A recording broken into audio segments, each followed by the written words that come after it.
Hello, good evening, and a very warm welcome to the T-Mobile Arena in Las Vegas, Nevada. You join us in the fight capital of the world for the third encounter between two of boxing's biggest stars, as Saul Canelo Álvarez and Gennady Triple G Golovkin prepare to lock horns for the third time.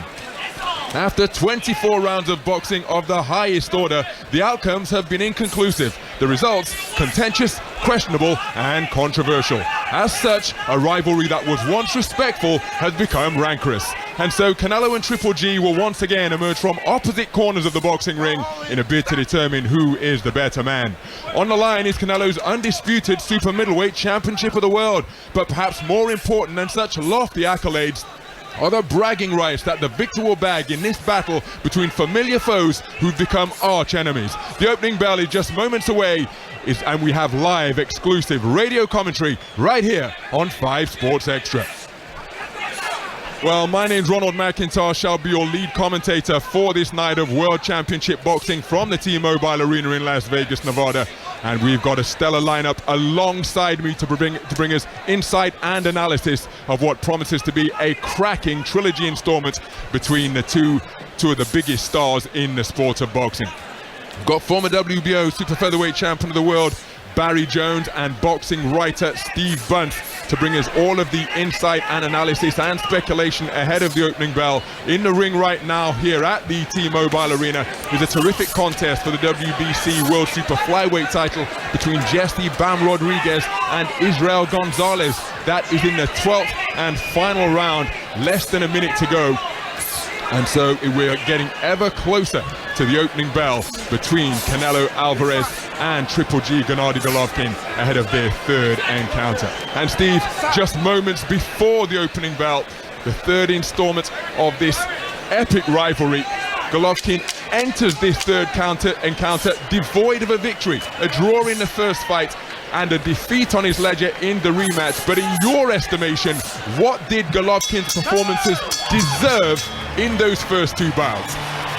The history books, the record books, the facts and figures that we have will say that he got a draw in the first fight and he lost the second. That's what the books will say. But in boxing, we have moral victories. And I don't know anybody, and I mean anybody outside of the Canelo Álvarez business who believes that Golovkin did not win at least one of those fights. It's that simple. But here's the thing with moral victories. Believe it or not, the WBC, the Mexican-based sanctioning body, it's the only belt in history they haven't yet invented. If there was a way to put something about morality into a piece of leather with some fake diamonds, they would do it. Because morally, without a doubt, Golovkin has that moral, which is why this fight is so bizarre. Because in the build-up to this fight, we'll talk about that a little bit as the fight gets closer. And what's really mad is that Canelo Álvarez, who got a draw in the first fight and won the second fight, he's talked about getting justice in this fight. But if you won a fight, how could he get justice? How does that work, Barry? How does that possibly work? It's because everyone who was ringside for this. Let's get this elephant out of the way straight away. By the way, I was ringside for both fights, of course. So yeah, let's just go. But what I want to say, but everyone thought that Golovkin didn't have to win that first one. I thought he won the two, but the second one was close enough to have an argument either way. But the first one seemed a clear win for Golovkin. So he's become the people's champion, if you will. So even though Canelo's come away with the bigger piece of the pie of those two first fights, he's had the published criticism, not his fault by the way, because the judges thought that he clearly won the first fight. Well, certainly one judge had him 118-110, which was ludicrous in itself. That's 10 rounds to 2 for people listening at 4 o'clock from Adelaide Bird, which is quite staggering. Adelaide Bird, who's one of the favourites of Canelo's fans, of course. Over the past, we've seen that with their scorecards, but still. Favourite of his granny and his mum, I would imagine, if you don't mind me saying so. But he feels he has a point to prove. He wants to not only beat Golovkin, he wants to beat him out of sight this time. And maybe that's why the fight's taken longer than the first one. It took 12 months almost to the day that they fought again. This time it's been 4 years. And that's, I think, for me, that's been engineered thought from from Canelo Álvarez's camp to let Golovkin get a little bit older. We'll get into the whys and wherefores of the weight, because as you say, by securing that second victory, Canelo Álvarez had the wherewithal to make Golovkin wait, and in the meantime he's gone on a run of dominance, ascending to the undisputed super middleweight championship of the world. We're just getting the announcement from the WBC super flyweight world title fight, and it's still Jesse Bam Rodriguez who remains undefeated, retaining his WBC super flyweight title with a hard-fought victory over Israel Gonzalez. It was an incident-filled affair. Gonzalez was cut, he was hit low on a couple of occasions, but Jesse Bam Rodriguez extends his perfect ledger to 17-0 with 11 wins, coming inside the distance after prevailing on a unanimous point decision over Israel Gonzalez. So that is all of the preliminary bouts out of the way now. The next boxers to enter the boxing ring will be Saul Canelo Álvarez and Gennady Triple G Golovkin, our main event and focus of attention right here on 5 Sports Extra. So you were saying, Barry, that because he took the victory in the rematch, Canelo Álvarez had the leverage, he's called the shots, he's gone on that tear through the super middleweight division, ascending to undisputed status at 168 pounds. But if you consider that their first 2 bouts were at 160 pounds middleweight, Canelo had success at middleweight, but he was always around 155, never a fully fledged middleweight, effectively coming up from 154 where he won his first world title. He turned pro at 139 pounds at the age of 15. Now, seeing as Triple G's fighting at super middleweight for the first time, it might sound counterintuitive, but who is the naturally bigger man ahead of this third encounter at this stage of their careers? Well, the naturally bigger man you would feel would be Golovkin, but Canelo's boxed at that higher weight, the 2 higher weights, the super middle and of course light heavyweight, where he had a couple of fights there. So he's been in with bigger guys and felt what it's like to carry that weight around for 12 rounds, and whereas with Gennady Golovkin hasn't. But I do feel because of the age of Golovkin and filling out that extra 8 pounds won't do him a disservice. I think he'll be fine at the weight. I don't think the weight will be an issue. The only issue I feel might be inactivity and the fact that Golovkin is going to be 40, and I think that's a really big thing. We can't overlook that. He might be sharp. What happens when you get older is you still have the power. If you had the power originally, you still have good speed and good timing. But what you lack is the vision. So you don't see shots as quick as you should have. You still see them, but Golovkin's got one of the best chins. Actually, tonight could be the 2 best chins in boxing right now with Golovkin and Canelo. As we've seen in the first 2 fights, the shots they took off each other was tremendous. But Golovkin's got a great chin. And that's obviously, you just naturally can take a good shot, but also you see it, so you tense that neck. You're there, you brace yourself for the shot at times. The shot that people say all the time, the shots that knock you out are the shots you don't see, because you're loose around the neck and it whips your head around and you're in all sorts of trouble. And I think that's where, when you get older, your vision's just slightly slower, and that could be an issue. But the thing is with him, he may be getting older, okay, we acknowledge he's 40. It still remains the only defeat in his record, Gennady Golovkin, which is why we're broadcasting this fight, which is why people are listening, which is why we're going to have a sold-out crowd here, which is why the live gate itself could generate something like 20 or 19 million dollars, which is why this fight gets these two, when they come together, get that kind of buzz that they get. We know that Canelo himself is a very, very old 32. Let's get that right. And we've been waiting, Barry, you and I, when we used to do nights at Box Nation during Canelo fights, and we used to wonder, we used to wonder, I wonder if this is the night where he becomes a young old man, because surely that happens when you have all those fights as a 15-year-old. And as for Triple G, well, people have been writing him off for a good length of time, saying that he'd slowed down, saying that his peak was 2013, 2014, 2015, 2016. And it might have been, but he still gave us 24 great rounds against the younger Canelo.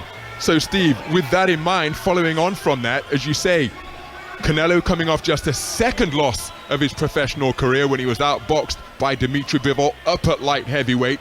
Triple G, the one loss on his career, came in the second encounter against the man he is facing tonight. So where do you feel each fighter is in the arc of their respective careers? Well, they've both past their peak. They're both past their peak. There's no two ways about it. Okay, but then their peaks are exceptional. Let's get that absolutely right. And I'd make a very strong argument that the Golovkin of about 2015-16, when he'd already made 12, 15, 16, 17, 18 defences of his middleweight title. And I'd make a very strong argument that Canelo's best was the rematch with Golovkin. Okay, I'd make a very strong argument for that, which seems absurd because you mentioned, Ronald, those victories at super middleweight. It's worth pointing these out, okay? This is not just the work of a normal fighter. And if we had a British boxer who pulled off 3 wins like he pulled off in 11 months, he would be the greatest British fighter of all time. Let me just remind you of those 3 wins, okay? The first of them is against Callum Smith, a world champion at super middleweight. 27-0 at the time, outboxed completely. The second is against Billy Joe Saunders, in front of, if I'm not mistaken, 78,000 people. Okay, Billy Joe Saunders, a world champion at super middle, was 30-0 at the time. Has his face caved in? Let's not mince our words before breakfast, and he gets crushed. And then the third fight, which is the third of the series of these super middleweight fights that helped him unify this division, was in this arena. Okay, and I was there last November, I think it was, against Caleb Plant, who was 21-0 in a world champion, who was hunted down, had his moments, and stopped, I think, in the 11th, battered in the 10th and the 11th. So those are 3 staggering and incredible wins. And if there are any historians out there, go and find me a 12-month period where any British boxer has pulled off anything like that. You won't find it, brother. And sisters, let's get that right, Barry. It doesn't exist.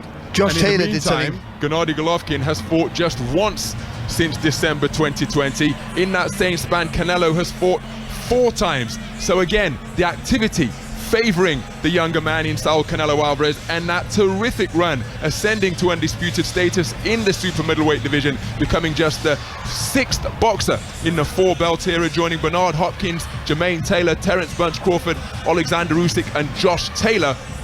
Canelo Álvarez ascending to undisputed status in the 4-belt era. He's since been joined by Jamel Charlo and, of course, Devin Haney at lightweight. But a terrific run that Canelo Álvarez has been on. But here, facing a man who, despite not losing, is his potential nemesis. He is, and I think I would say that since they boxed in September 2018, Canelo's had 8 fights of a higher level than the 4 fights, and that's half the amount of fights that Golovkin has had at a good level, but slightly lower than Canelo, who did unify that super division in 11 months, which is quite astounding in itself. But I do feel with these 2, you have, and I've been saying it for the last month, they're the perfect dance partners. They're stylistically, which is why we're here. Which is why we're here. Now, Barry, give us a champion's perspective. Canelo Álvarez coming off just the 2nd professional loss of his career when he was outpointed by Dimitri Bivol up at light heavyweight.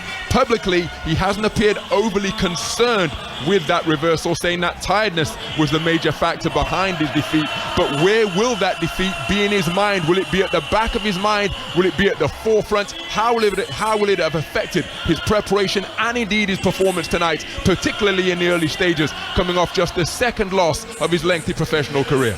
It depends how honest he's been with himself and how the people around him have been honest. Because with Canelo, I've said with Canelo for years, he's been one of the most evolving champions I've seen for such a long time, that he took any lesson from the last fight and took it into the next fight, and it made him a better, stronger athlete for each fight he went forward. He looked better and better and better.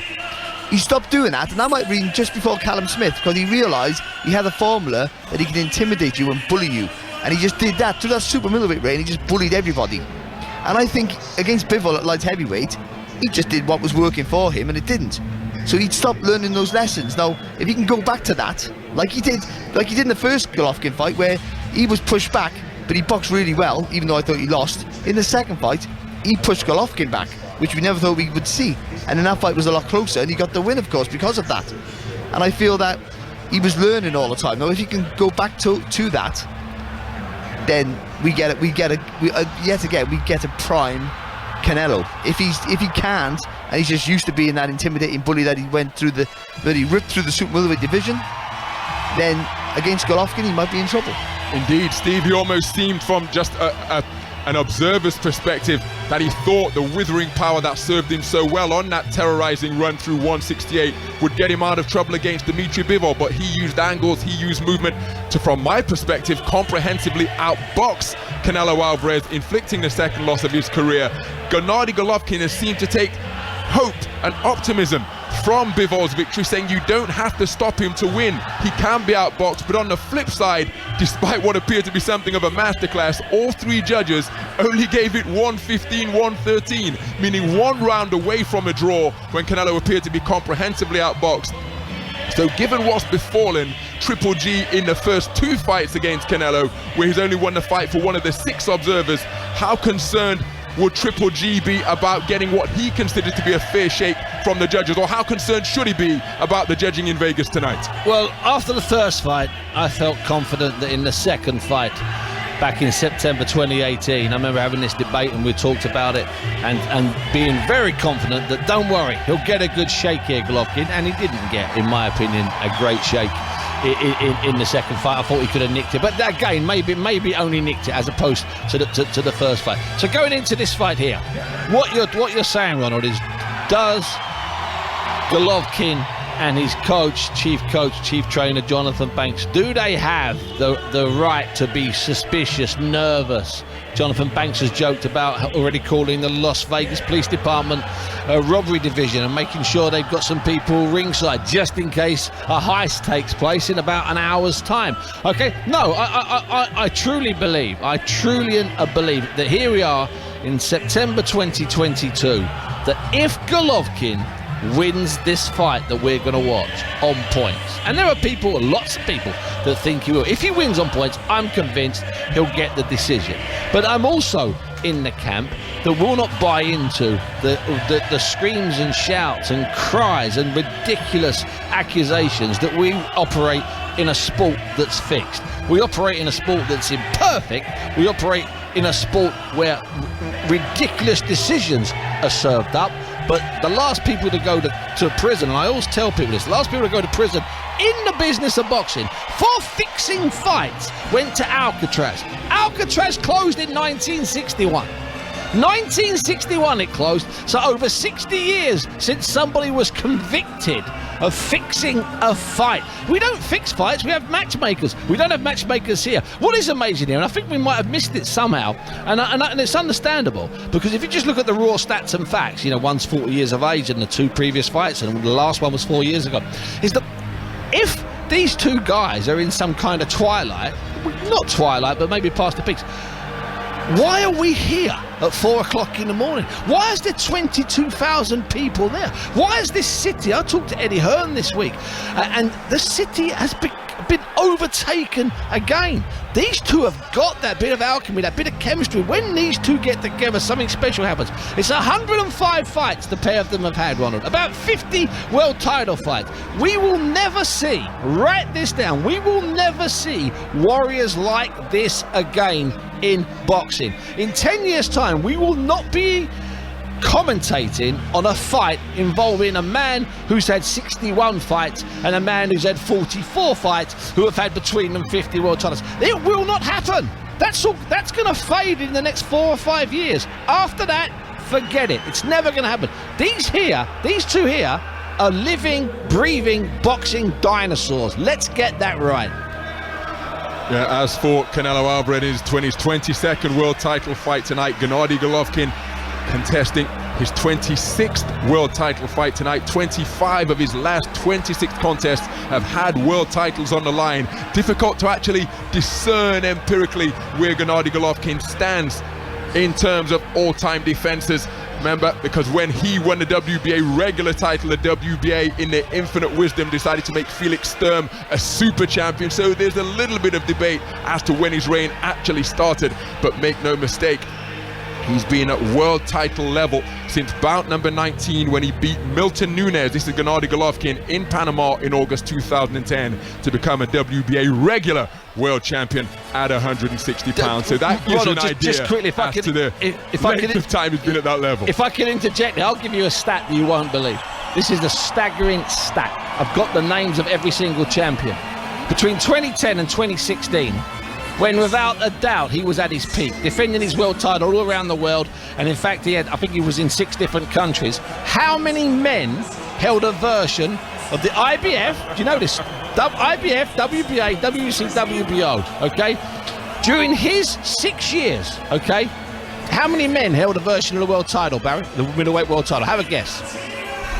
Let's be positive now. Let's not go through. Let's not start moaning about the sport. No. This is going to be a great fight. No, Barry, it is positive because what it says, it tells you how patient he had to be. His team, and I talked to Tom Loeffler in detail about this. Okay, I'll tell you the list of men. I'll tell you the number. 18 men. And wait for it, Tom Loeffler, who used to look after Golovkin exclusively, he showed me proof that they had tried to negotiate a fight with 14 of the 18. Nobody wanted this Kazakh kid with his swan feathered lined ancient jacket. Nobody wanted him. They didn't want him in America. They didn't want him anywhere. He was fighting in front of 400 people in Germany. So I'm being positive. I'm painting a picture of a guy who turned back time and defied the odds to get into this ring tonight, again as a slight outsider and underdog. Barry, listen, no one's more positive about Triple G, my friend, I can assure you. When you said turning back time, I would say an interesting factor here. We talk about going to the well quite often in this sport. Canelo looked tired against Bivol in that last round, and Golovkin looked a little bit vulnerable, certainly around the body against Murata. Can they dig to the well like they have to in the first 2 fights? You're painting the picture there, Basil. And again, from a fighter's perspective, Barry, the fact that we mentioned in the opening, there was respect between the two. Remember, they sparred well before their opening contest in 2017. They had a relationship prior to that opening bell, but then the adverse drugs test, which pushed back the second fight a number of months. Clenbuterol was the adverse finding, a victim of eating tainted meat in Mexico when he was having a dinner with Bill Clinton, if the reports are to be believed, stalwart Canelo Álvarez. So the relationship has become filled with enmity now. There is bitterness. It is a real arch rivalry between the two of them. The fact that there is a vulnerability, perhaps apparent in both of them, how much will the presence of the other boxer and that dislike, how much extra motivation, how much extra inspiration will it feel to drag the very best out of them at this stage of their careers? Like I've said already, I just think you have the perfect dance partners. I can't see how they both won't be up for this. No, they share the ring with each other. They know they can both throw tremendous punches. They both know how hard they have to dig deep. The pain they got to go through to get the win, or certainly try and get the win. They know what to expect now. But they still will have to, and I can't believe I'm saying this because they've shared 24 rounds, go out early and get the respect of the other one again. Like you think you already got that now after 24 rounds. But I do think a fast start in this for either one is imperative. Just to give you a quick rundown of the rules: no standing 8 count, the 3 knockdown rule has been waived, can't be saved by the bell in any round, and only the referee can stop the fight. In the event of an accidental foul, will go to the scorecards after 4 completed rounds. So Steve, given the machinations of favoritism and the fact that we're in Vegas and it's Canelo, well, we're going to come to that in a moment, Steve, because here's David Diamante with the official introductions. Champion and our host nation with the respective national anthems. Here to perform the National Anthem of Kazakhstan, multi-award-winning recording artist Dimash Kudenbergen.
A rousing rendition of the Kazakh national anthem from Dimash Kudinbergen, and let me tell you, there are a good number of Kazakhstan flags, that familiar teal blue, the rising sun, and the spread wings of the eagle above that sun being fluttered around the T-Mobile Arena. You wouldn't want to follow that, would you? No, seriously, no matter how good you are, you wouldn't want to follow that, brother. Perform the national anthem to Mexico, Carolina Ross.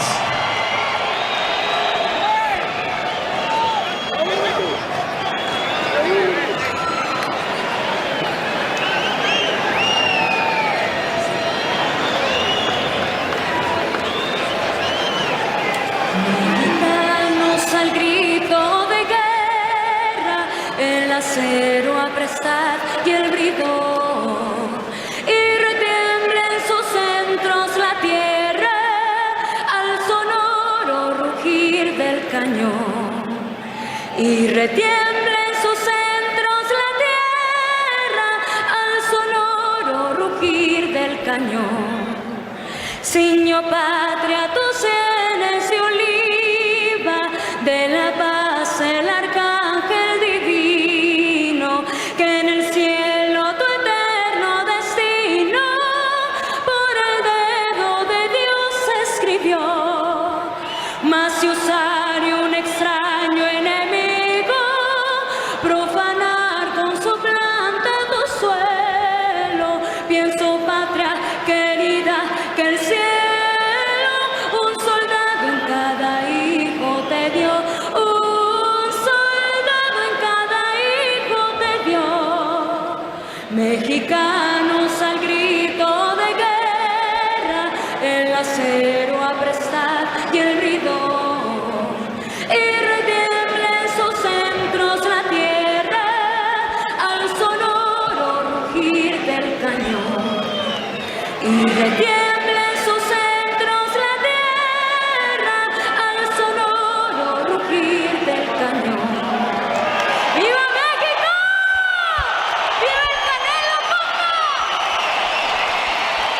Viva Mexico on Mexican Independence Day weekend. The 16th of September is Mexican Independence Day, celebrating Mexico's independence from Spain back at the turn of the 19th century in 1810. And now we're going to pause for the USA national anthem. Cornell Johnson.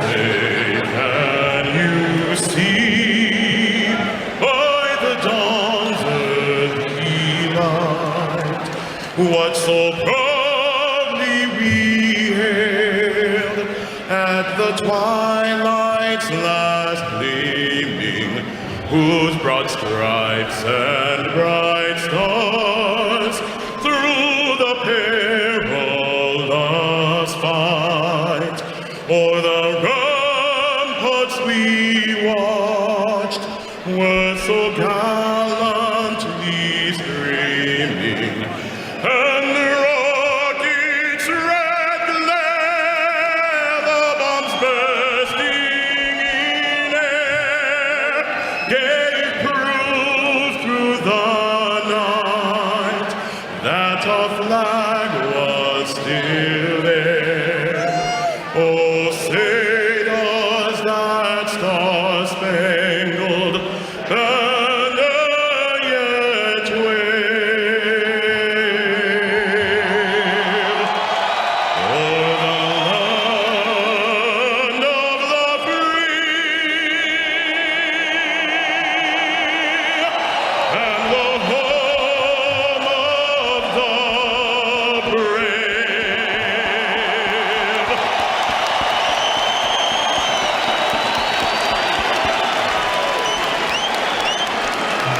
What an atmosphere here on hand at the T-Mobile Arena in Las Vegas, Nevada. Now David Diamante will begin his introductions. I can tell you, in the bowels of the arena, tonight's challenger, the world's #1 middleweight, Gennady Golovkin, is already making his way towards the entrance, just awaiting his cue from tonight's MC. Jonathan Banks alongside him for the first time in this trilogy. Got on board ahead of his non-title fight against Steve Rolls. What differences will he be able to bring to Triple G's performance? This is the moment of truth, and there's no turning back. Set to make his ring walk, Gennady, Golovkin, Triple G.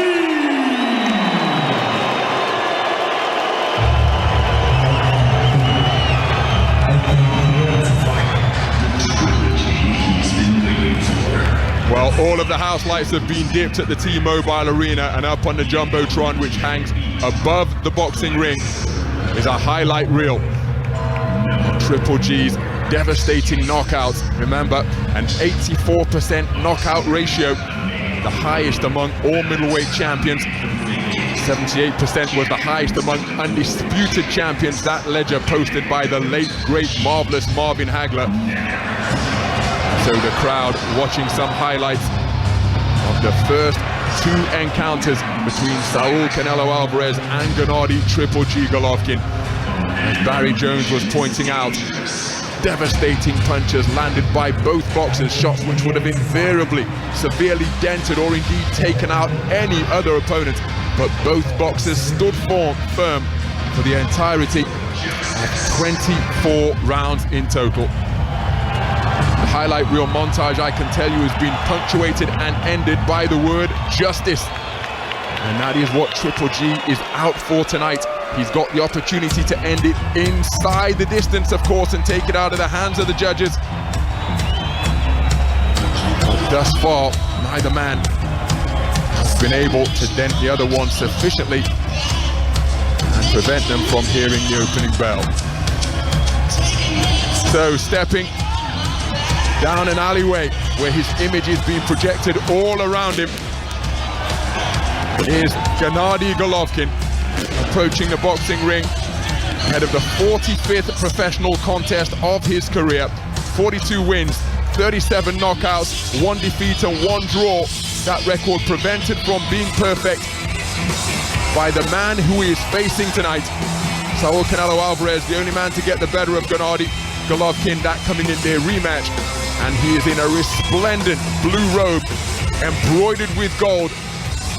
Ornate embroidery on the sleeves and on the chest and on the back. It says his initials, Triple G. Gennady Golovkin up into the boxing ring here in Las Vegas for just the 3rd time in his career. And it's not been a happy hunting ground for him thus far. 1 loss, 1 draw. Both of those non-victories coming against a man he will square off against tonight. So as Gennady Golovkin continues to get familiar with the dimensions and the contours of the roped arena, Saul Canelo Álvarez is just making his way out of his locker room, flanked by Eddie Reynoso, the man who has been with him since the start of his boxing career. The man who took up boxing at the age of 13 but was very much born into boxing. Canelo Álvarez set his heart on becoming a prize fighter. As one of 7 sons of Ana Álvarez when he saw his brother make his professional debut. Eddie Reynoso has been alongside him for all of that time, including his pro debut at the age of 15. Here's David Diamante.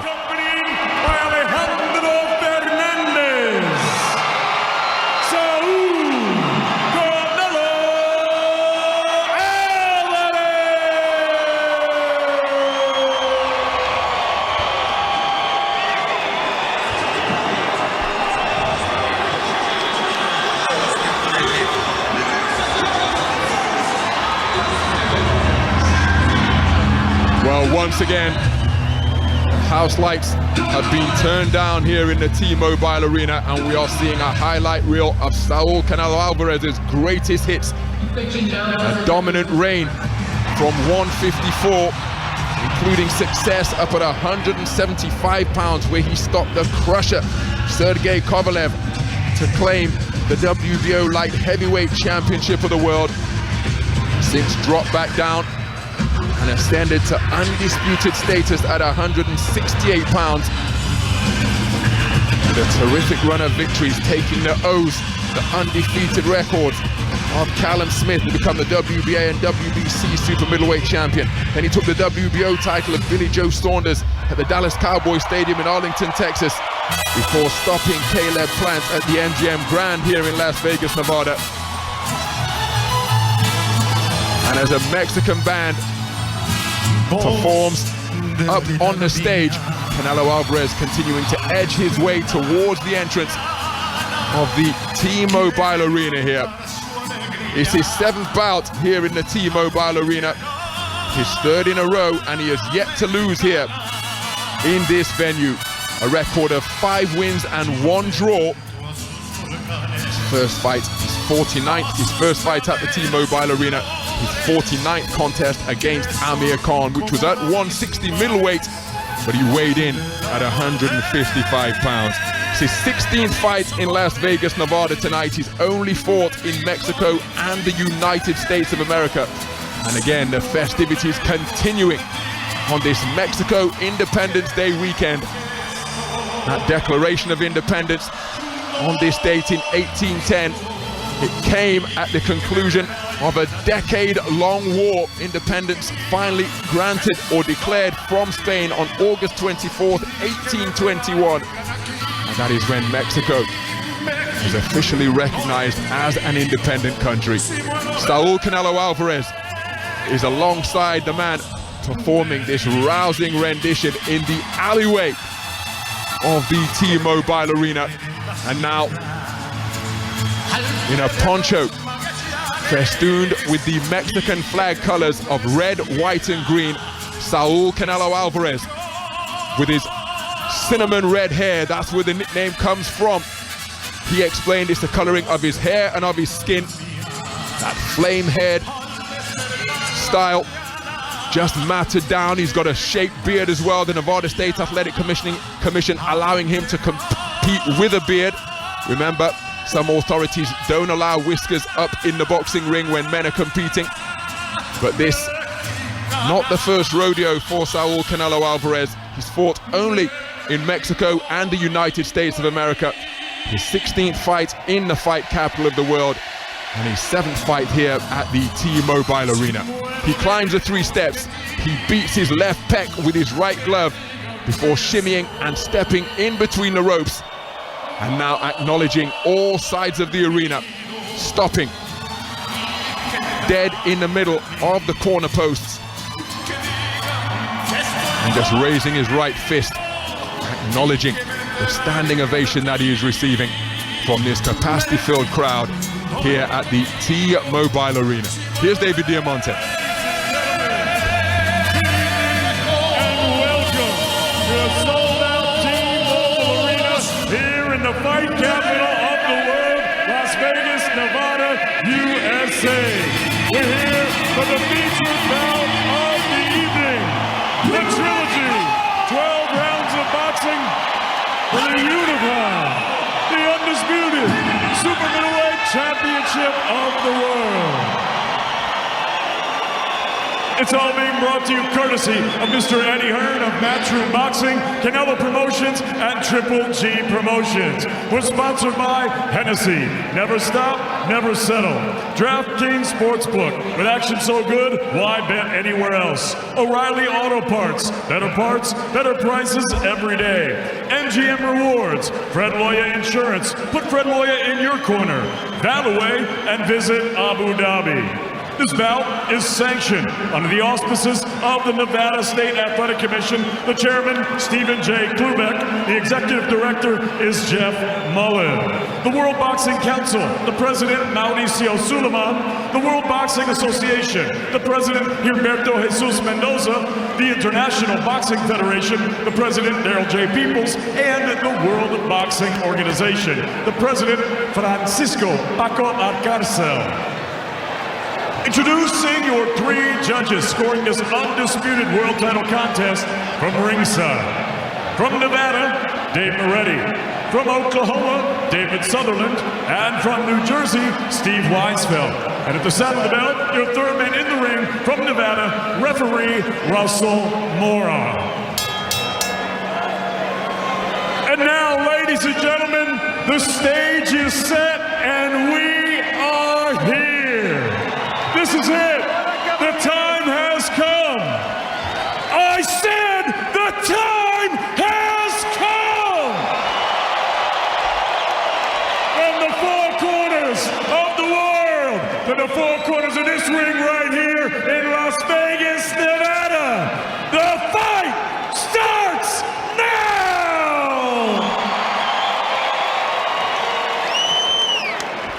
Introducing first, tonight he is the challenger. He fights out of the red corner. He wears the black trunks with the white trim. He scaled 167.8 pounds. His storied career began with an outstanding amateur record of over 350 fights and a 2004 Olympic medal. As a professional, he reigns supreme in the middleweight division with 20 straight successful defenses, boasting one of the highest knockout percentages in middleweight championship boxing history, while he himself has never been stopped and never been dropped. His professional record now stands at 42 victories, 1 defeat, 1 draw, with 37 wins coming by way of knockout. Tonight, appearing in his 26th world title fight and looking to avenge his one lone defeat, fighting out of and proudly representing his home of Canelo, Kazakhstan, here is the reigning and unified middleweight champion, Gennady, Golovkin, Triple G. Triple G.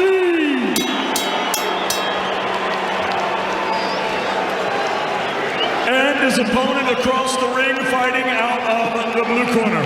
He is the defending undisputed world champion. He wears the red trunks with the white trim. He scaled 167.4 pounds. Tonight, he appears in his 23rd world title fight as he looks to defend his historic super middleweight status. Please welcome the former super welterweight champion of the world. Please welcome the former middleweight champion of the world. Please welcome the former light heavyweight champion of the world. And please welcome the first ever and only undisputed super middleweight champion of the world, peleando fuera de la tierra del tequila y los mariachis, Guadalajara, Jalisco, México, presentando el orgullo del pueblo mexicano, Saúl Canelo Álvarez.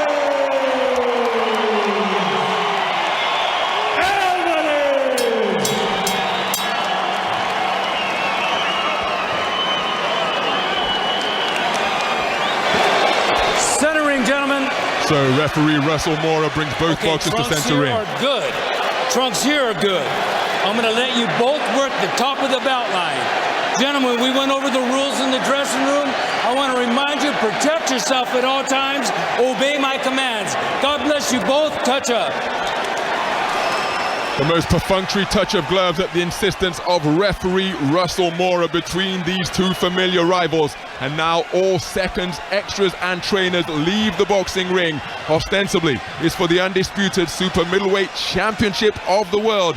But as the Dean of US sports writers Jerry Isenberg said when referring to the trilogy between Muhammad Ali and Joe Frazier, really, this is for the championship of each other.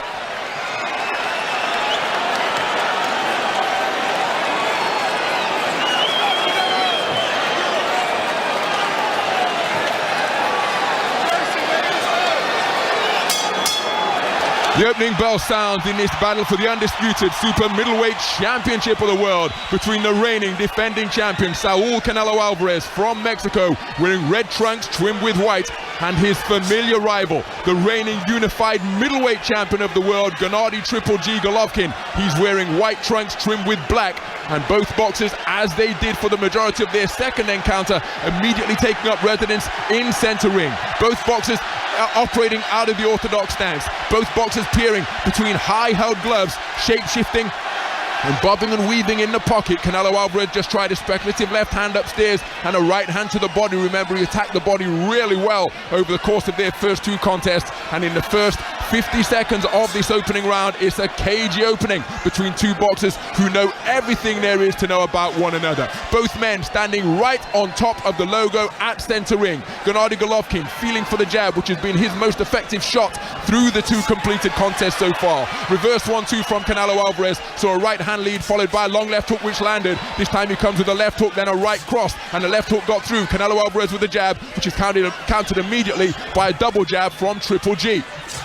Approaching the midway stage of this opening round, and it's Canelo Álvarez just slightly getting onto the front foot, but Gennady Golovkin moving clockwise to his left, could be walking onto the right hand of Canelo Álvarez, but again he moves his feet to ensure that he's in center ring. Left jab followed by a looping right hook to the body, lands for Canelo Álvarez. The right hook getting around the rear of the left elbow of Triple G. Both boxers falling short with their jabs as they continue to shapeshift and bob and weave in the pocket. Solid left jab from Canelo comes right back to the on-guard position of his protected chin. Gennady Golovkin backing up to the perimeter of the boxing ring. Canelo Álvarez continuing to press, fires a double jab, but he's made to miss by good head movements in the pocket from Gennady Golovkin. Gennady Golovkin tries a right hand lead but didn't fully commit. Canelo dipped at the knees to cause the shot to go over his head. Left hand scores from Gennady Golovkin. Canelo comes back with a double jab of his own. And if the conditioning and the activity of Gennady Golovkin is in question at 40 years of age, while fighting at this type of tempo in this opening round thus far,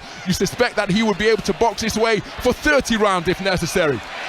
Canelo Álvarez, of course, does fight in spurts, and it's a really circumspect, respectful opening between these two familiar adversaries. It's Canelo Álvarez onto the front foot, fires a left jab and then a hook off the jab, but both shots were off the mark. Golovkin scores with a left jab. Canelo comes forward but falls short with his own attempted counter, and it's Canelo getting over the front foot, just forcing Triple G to the outer reaches of the boxing ring, but now again he adjusts his feet to ensure that both men are in that prime piece of real estate at center ring. Low punch output as the 10-second clapper sounds. Canelo Álvarez bracketing his head with his hands, peering between his gloves, dropping them occasionally.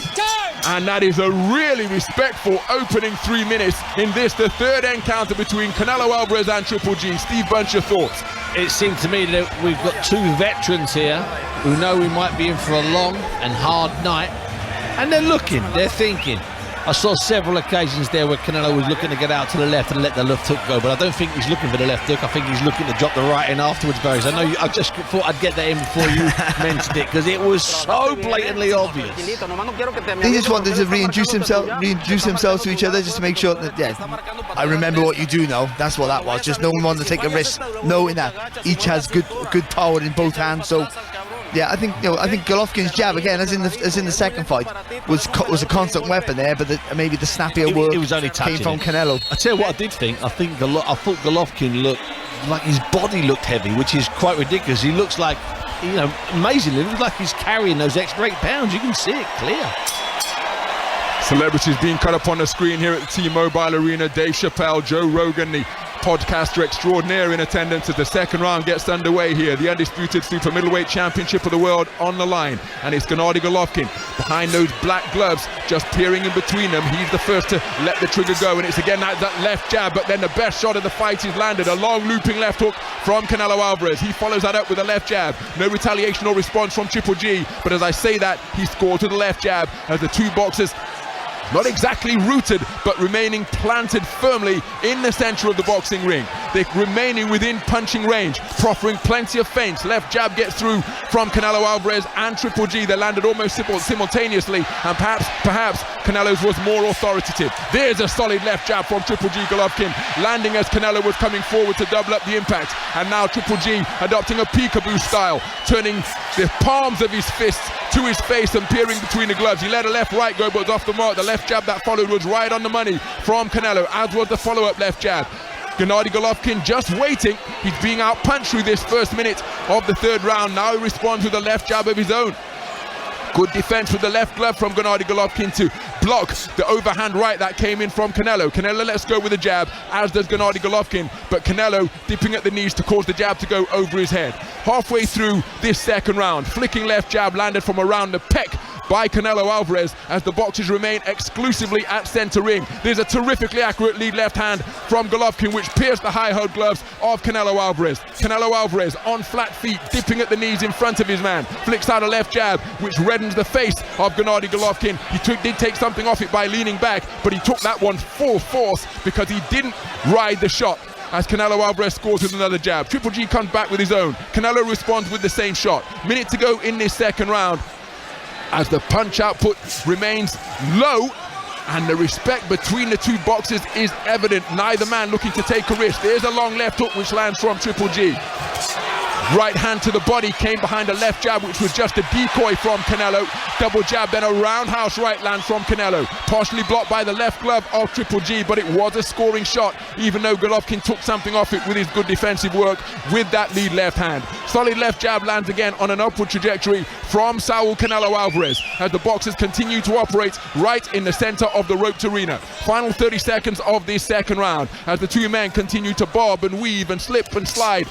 Not quite treading on the feet of one another, but they are always within punching range, touches their confidence in their reflexes, their chins and their defensive abilities.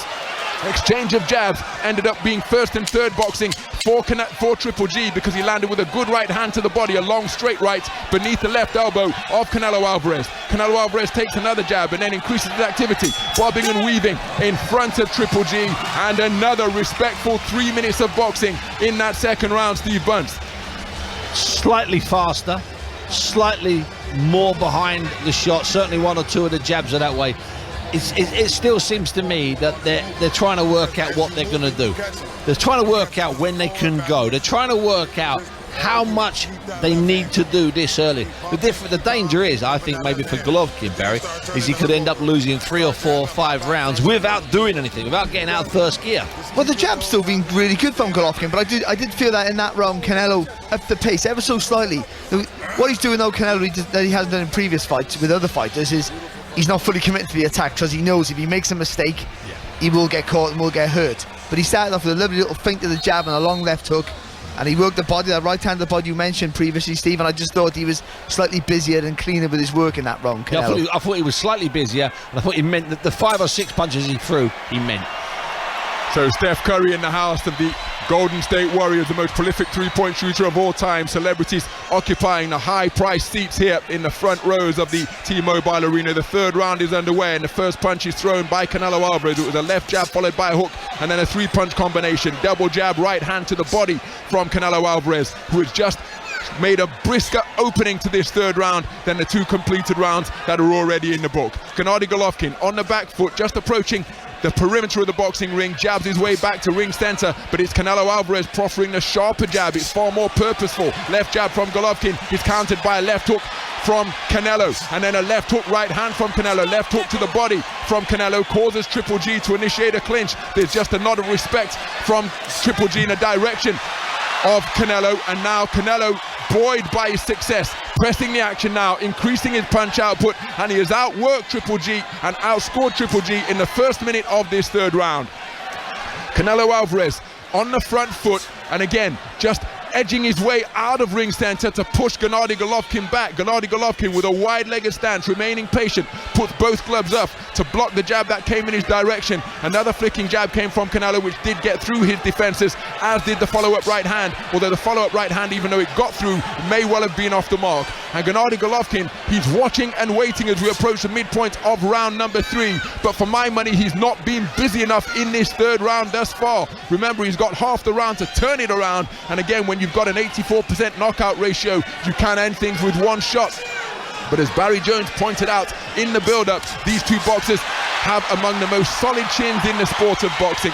It must be really discouraging for their opponents when they land flush and there's barely a response. Canelo Álvarez with another 3-shot success, as Gennady Golovkin, perhaps mindful of the fact that he's conceded the first 2 minutes of this round, tries to get on the front foot, but he's backed up by another flicking double jab from Canelo Álvarez. Golovkin responds with a left jab of his own.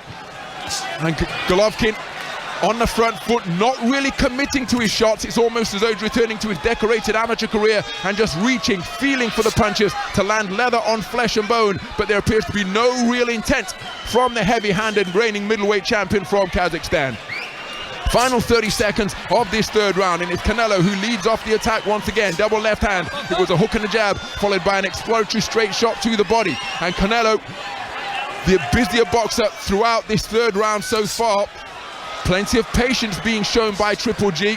But in the meantime, unless he does something dramatic in the remaining seconds as we approach the 10-second clapper, I think this is the clearest round we've had so far, and it's going to go in favor of Canelo Álvarez. There is the 10-second clapper. Jab landed by Triple G, followed by a straight right cross down the pipe, but no real potency on these punches from Triple G. It's as though he's trying to get the judge's respect, but is he getting Canelo's respect? Because he was outworked and his punches weren't really solid in that third round. Good round for Canelo, Barry Jones. It was, and what was interesting there is Canelo, they were both trying to take the centre of the ring in the first two rounds. Canelo dominated the centre of that ring, quite comfortable. The only times that Golovkin took the centre of the ring when Canelo let him have it.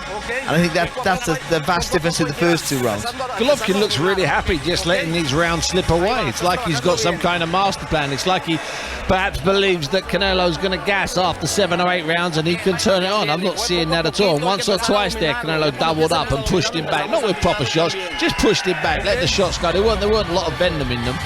He's controlling this, he's dominating this. He's 3 down. He could be 3-0 up now, Canelo, couldn't he? Canelo is 3-0 up. I mean, the first was tightish, second wasn't a lot in it. He won that round comfortably. He's won all 3 rounds.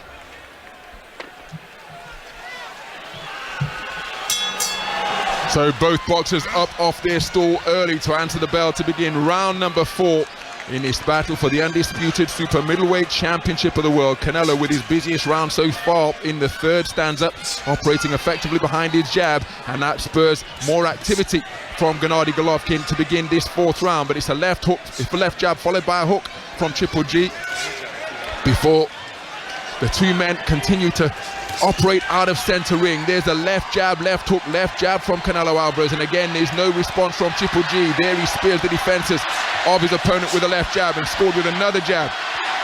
Canelo tries to respond with a half hook, half uppercut from that lead left hand as the decibel level rises here at the T-Mobile Arena. Both men continuing to operate right in the middle of the boxing ring. Left hook was a speculative shot thrown by Canelo Álvarez. It was off the mark. Exploratory left jab to the body from Triple G before he comes back upstairs with that lead left hand. Overhand right is a potent shot to the head from Canelo Álvarez, and then he scored at the end of a 2-shot combination with a long roundhouse right to the body of Triple G. Triple G continuing to bob and weave in the pocket, but he takes another right hand to the body. May have been partially blocked by his left elbow, but there's a 3-shot combination. Left jab, left hook, right hand around the corner from Canelo, and Canelo is getting the better of these exchanges, and often they're not even exchanges, but because Canelo is landing without reply. There Triple G lands with a good left jab, and as Canelo tried to counter with a jab of his own, Triple G showed good defense with his right glove to parry it away, knocking it to the outside. Right hand lead through the middle from Gennady Golovkin, but again, no pop on the punches, he's just pressing leather. There's a long left hook from Canelo Álvarez, which is a scoring shot. Plenty of patience being shown from Triple G, but as we've gone beyond the midpoint of this 4th round, again, this is a similar pattern to what we've seen in the preceding rounds. Perhaps not as dominant for Canelo as it was in the 3rd, or at least as clear, but Gennady Golovkin just being outworked in this, his first outing in the 168-pound super middleweight division. And now Canelo Álvarez just choosing to disengage, goes backwards, engaging reverse gear towards the perimeter of the boxing ring, then showing that wonderful head movement in the pocket once again, bending and weaving from the waist to cause Gennady Golovkin straight shots to fall short. A single jab comes from Triple G, but it's blocked by the right glove of Canelo Álvarez. Gennady Golovkin continuing to watch and wait. There he tries a left-right combination, and the right hand was made to miss by millimeters because Canelo Álvarez employed that familiar trait of just turning his neck and making the shot glance off his chin. A scoring shot came in a single variety from Canelo Álvarez, and Gennady Golovkin faking with the left hand, then lands a bent arm jab followed by an altogether straight lead left hand. Canelo Álvarez onto the front foot, and again you just get the impression that this contest is being fought on Canelo's terms. He's expanding and contracting the boxing ring as he likes, going forward when he chooses to, backwards when he chooses to, and Gennady Golovkin is allowing this one to slip away. I'm not sure Gennady Golovkin's got a lot to say in this one, to be honest with you. I just don't think he can let his hands go. I don't think he's doing it intentionally. He's not intentionally losing the 4 rounds here in front of 22,000 people. He just can't let his hands go, Barry. But what's happening is when Canelo attacks, Golovkin in the previous fights would block and counter, but now he's having to retreat because I don't think he has that sharpness in his work anymore that he can see. Like I said about the vision, he can't see it, so he's having to take 2 steps back. And then he can't. Then Canelo's in and out. He can't fire back. But it looks like once he's slightly pushed back by those shots. Because let's get it right. Canelo's mostly just going for the gloves. He's just hitting the gloves. He's just hitting the gloves on the shoulder. It looks to me there's a moment there where Golovkin's contemplating throwing something, as you say. Well, where's the blocking? Where's the hitting gone? He's doing this, Canelo, just comfortably. And Canelo, by the way, is not putting the pressure on. He's not piling the pressure on. This is an understated Canelo, if anything. So into the 5th round we go. In between rounds, we were just able to discern in Triple G's corner the instructions of his relatively new trainer, Jonathan Banks. Remember, he split from Abel Sanchez. Jonathan Banks was in his corner for the first time in his 41st fight against Steve Rolls, Madison Square Garden in 2019. He says you've got to up the work rate, and he also concluded his instructions saying, believe in yourself. What difference will that bring in the work of Triple G's? Backed up by a double left hand. The final jab of that combination did get through. Hard right hand lead driven into the body, and then Canelo comes forward, right hand to the body followed by a left hook, and Gennady Golovkin continuing to watch and wait. Left jab, right hand to the body by Canelo Álvarez, who is just turning the screw here, getting onto the front foot and backing up Triple G. Remember, Triple G, 40 years of age, but still retains an intense fervor and love for the sport of boxing. But remember, as the great Joe Louis says, he knew that his time was up when he could see the openings, but he couldn't react to take advantage of them. Is that what is transpiring to the great Triple G before our eyes here tonight? It's the 5th round of this contest that is scheduled for 12, and thus far Triple G has been strangely passive. The first 2 rounds were close, but since the 3rd round, Canelo Álvarez has put clear daylight just by virtue of his work rate between himself and the reigning unified middleweight champion. And thus far, halfway through the 5th round, the similar pattern has resumed. There's Triple G trying to get busy with a double jab. Then he fires a left jab and a right cross, followed by a feather light right cross. He's just reaching for the punches, feeling for them. There's no potency on them. And in the meantime, Canelo Álvarez slips to his left, comes back with a half hook, half uppercut with that left hand that he snaked out in corkscrew fashion. Minute to go in this 5th round. Canelo Álvarez, 3-shot combination once again. Double jab, right hand around the rear of the left elbow, and there's just some non-verbal communication between the 2 men. A little bit of a nod as the right hand from Canelo may have strayed into the rabbit punch territory, kidney shot rather than a legitimate body shot. And now Canelo Álvarez on the front foot, his mere presence forcing Gennady Golovkin toward the perimeter of the boxing ring, standing flat-footed, stock still, hands around his eyes, and now Gennady Golovkin recognizes that, saying, well, hold on a minute, and comes forward behind some jabs. But then he's backed up once again by a lead left hook, and then the feet tangle, causing Gennady Golovkin to lose his balance. And as we approach 20 seconds to go in the 5th round, it's been another round where Golovkin has been outscored, and then he's hit with the best shot of the fight, a lead overhand looping right, checks his chin, but as ever it proves rock solid. But Gennady Golovkin remains on the perimeter of the boxing ring. He moves clockwise to his left to get himself back to center ring, but as the 10-second clapper is sounded, it's going to be another round in the book for Canelo Álvarez. And through 5 completed rounds, you could argue, after the first 2 rounds are relatively tight, that Canelo Álvarez is pitching a shutout. Gennady Golovkin has got to do something different, Barry Jones. I never thought I would say this. Golovkin can't pull the trigger. Absolutely. I never thought I would say that in my life. Not even close. You can see he was Canelo was in range a couple of times there, and you can see he wanted the perfect shot. You've got a man with tremendous power here who doesn't need the perfect shot, just needs to hit you. And I think that what Jonathan Banks is saying, you need to believe in yourself. That's a crazy thought about Golovkin, to say that to him, but it's evident here tonight. But Jonathan Banks, JB, has nailed it there, because it's that simple. He just doesn't look right. And when he stumbles over, he gets caught and he stumbles over. It's his own feet that are in the incorrect position. He doesn't look happy. He's a round or 2 away from starting to feel sorry for himself. That's another sentence you never thought you'd hear, let alone utter. And more than probably and possibly when losing those first 5 rounds, Canelo's in his rhythm though, and that's a hard thing to break now. So we go into the 6th round, and thus far it has been pretty much one-way traffic for Saul Canelo Álvarez, and he's yet to get out of first gear. It's almost as though he's in a technical spar against another high-level boxer.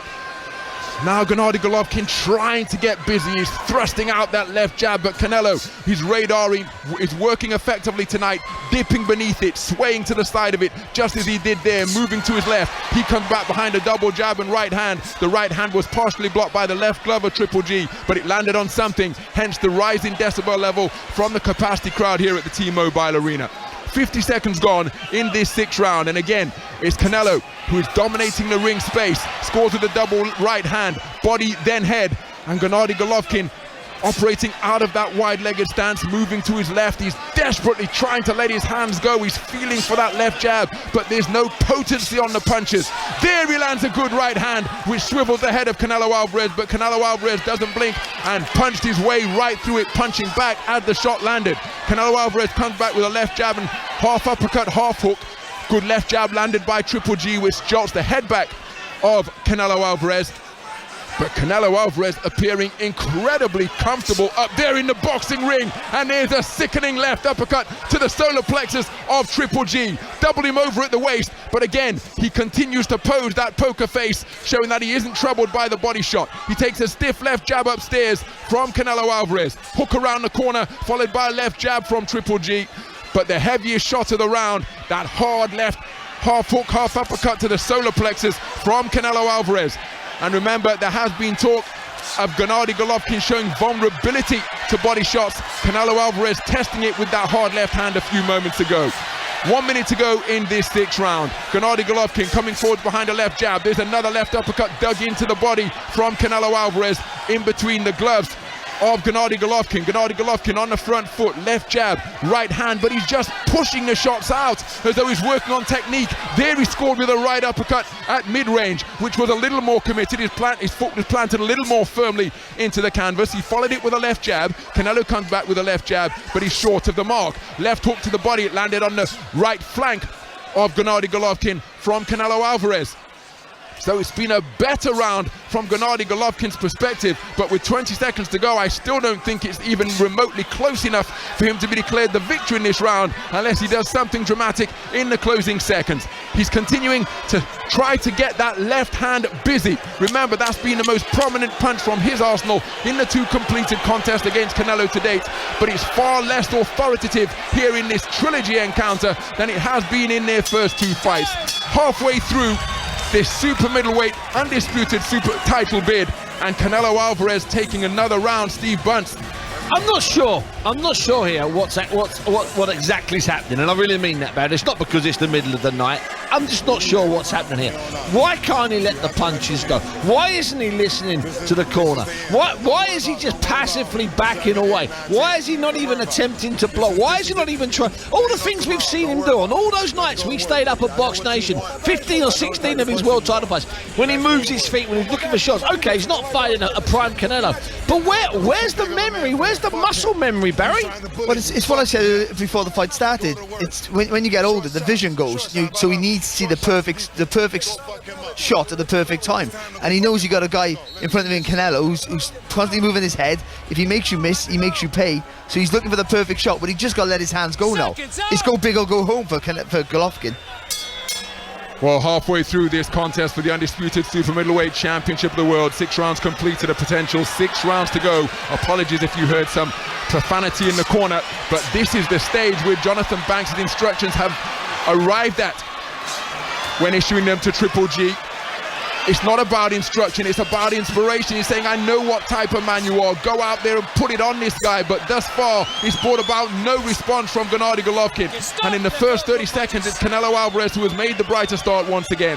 Canelo Álvarez, after the intervention of referee Russell Mora, back onto the front foot and working his way in behind a left jab. There's a lead left hook which lands solidly on the chin of Gennady Golovkin. But again, there is no response. He backs up to his left, Gennady Golovkin, thrusting out a double left jab and a right hand. There's another left jab. But Canelo Álvarez oozing confidence now and just walking through any offense that Triple G is attempting to muster. Minute gone in this 7th round. Scoring left jab lands from Triple G, but it's countered immediately by the same shot from Canelo Álvarez, who is quickening his footwork now and moving forwards with more purpose, turning stalker against a man who was a relentless, impassive stalker throughout that magnificent run in the middleweight division, where he put together 23 consecutive knockouts that only came to an end when he faced off against Danny Jacobs. But that appears to be a long way in the rear-view mirror now for Triple G Gennady Golovkin, because thus far, through 6.5 completed rounds of this contest, he's appeared passive, he's appeared unable to pull the trigger, and he's appeared a fighter who simply cannot let his hands go. And Canelo Álvarez is sensing that, and he's having an altogether easier time compared to their 2 previous encounters. He's bossing this contest, and it's not as though he's busy and bullying Triple G. He's just outscoring him. It's almost a technical contest as he lands with a left hook right uppercut. And again, Gennady Golovkin backs up, he responds with a jab, but there has been no intensity behind the response of Gennady Golovkin, and this must be an incredibly frustrating place for Gennady Golovkin to be now. In Las Vegas for the 3rd time in his career, in the T-Mobile Arena for the 3rd time in his career. A place that has not been a happy hunting ground for him, and here in this trilogy encounter against a man where he feels really unfortunate to have yet to be declared the victor in this, at 40 years of age, their 3rd contest. He's not performing well at all, and this is going to put the rivalry beyond any doubt, because if people look back on the history books, they're going to say, well, the 3rd fight was a clear win, and Canelo simply has Triple G's number. He's not been able to do anything different. He's continuing to watch and wait. There he fires a left jab, which was a scoring shot. 2-shot combination attempted by Canelo Álvarez. Left hook, right hand. The left hook was just a glancing blow, the right hand off the mark. Exchange of left hands between the two there. The 10-second clapper is sounded. Double jab, long right hand to the body of a straight variety from Canelo Álvarez. And there's a nod of respect between the two at the end of that 7th round, but there's little doubt who's won it, and it's Canelo Álvarez, and he's winning this at a canter, Barry Jones. I don't think Álvarez has got out of 2nd gear, and he hasn't had to. He's taken the centre of the ring. He's got a lovely rhythm to his work. The way when he feints that jab and throws that left hook, it's a beautiful combination. It looks fantastic, but there's nothing coming back. I mean, literally nothing coming back. Golovkin's boxed like a man who can't take a punch. We know he can. Golovkin's boxed like a man who can punch. We know he can. Golovkin's boxing like a man who doesn't have it in the tank, and that might be the case, Steve. You're starting to sound like David Diamante there, Barry, if you don't mind me saying. I thought I was sounding a bit like you, actually. Very impressed there, son. Let me tell you something. Golovkin knows he's not right, and I think Golovkin's going back to the corner here, and I don't think he's working out ways to win. I think he's working out ways to make sure he gets through this round, and he doesn't get actually taken out in this fight. Could Canelo put his foot on the pedal? Maybe we'll find out. I doubt it. He doesn't need to. Well, we're in the 8th round. Through 7 completed rounds, the first 2 rounds, not very much happened, but really it's difficult to make a case for Gennady Golovkin taking any of the 7 completed rounds thus far. There he tries the left uppercut followed by a left jab, Triple G, but it's off the mark. Hook off the jab from Canelo Álvarez, sees the left hook get through, and he fires the same combination once again, and it was the 2nd bent arm shot which did get through. Double jab scores for Triple G as both boxers remaining in center ring, and Canelo Álvarez continuing to turn the thumb screws here on the front foot and banging in single right hands to the left flank of Gennady Golovkin. And again, this proud Kazakh competitor is not showing any response at all. And given what we have seen in his completed fights to date, we know that he's a competitor of the highest order, but simply nothing is coming back from Triple G. Now he tries to get over the front foot. Canelo taking a breather, putting his hands around his head and just content and confident that he's going to deal with any offense that is coming from Triple G, but everything's in singles. Single jab, single left hook, no potency, like he's on a heavy bag, just practicing the placement of his shots, which is surprising when you're as heavy-handed and destructive as Triple G Golovkin. Halfway through the 8th round, solid left hook lands from Triple G, and then that exchange of hooks, and now Canelo altogether more content to get into mid-range and tuck up behind his gloves. and just dare Triple G to throw. There's a double left hook, head then body, then 2 shots downstairs, left then right, around the belt line from Canelo Álvarez. And during that fusillade of punches, there has been no response from Triple G. There's he tried to corkscrew left hand, half hook, half uppercut, but it didn't get through, and in the meantime he was touched by 2 shots from Canelo. Left jab from Triple G was countered by a 3-shot combination, double left right hand from Canelo. Right hand lead through the guard from Golovkin, has no authority behind that shot. Exchange of hooks, left hook from Triple G, right hook from Canelo, followed by left hand from Canelo. And in the occasions where exchanges do take place, it is first and third boxing and more eye-catching boxing being produced by Canelo Álvarez. 30 seconds to go in this 8th round. Gennady Golovkin with a left hook, right uppercut. Solid right uppercut, but not the devastating shot we know he can throw with that particular punch. There he tries a right hand, but it goes long over Canelo's head. Canelo was off target with his response also. There we see Gennady Golovkin trying that high elbow left hook, but Canelo comes back with a right hand over the left hand of Triple G. Left hook scores from Canelo Álvarez. And again, Gennady Golovkin has been beaten in just about every department here. He's been outworked, he's been outscored, and it's Canelo who has landed the heavier punches. Gennady Golovkin ending the round on the front foot, but it's another round that has gone in favor of the reigning undisputed champion Canelo Álvarez, Steve Bunce. Yes, another clear round for Canelo, but it's the first round where we've seen something that might pass in quotation marks as urgency from Golovkin. A little bit more urgency. He just managed to, he threw a shot there, he threw a vintage shot. Let's just have a little listen to Jonathan Banks here. Let's go to work. Let's go to work, Jonathan Banks, JP is telling him. We saw there for the first time in the fight, midway through the 9th round, the infamous Golovkin shot, high elbow, throws a left hook down. First time we've seen it, Barry. And just before that, I was thinking, where is the chopping down with the left hook? He's getting this in that round particularly, only because Canelo's allowing him to be fair. Absolutely. He's getting his feet in the right place. He's getting close enough to let his hands go. But again, like I said earlier, he can't pull that trigger and commit himself. 9-0, Barry. It's 9-0.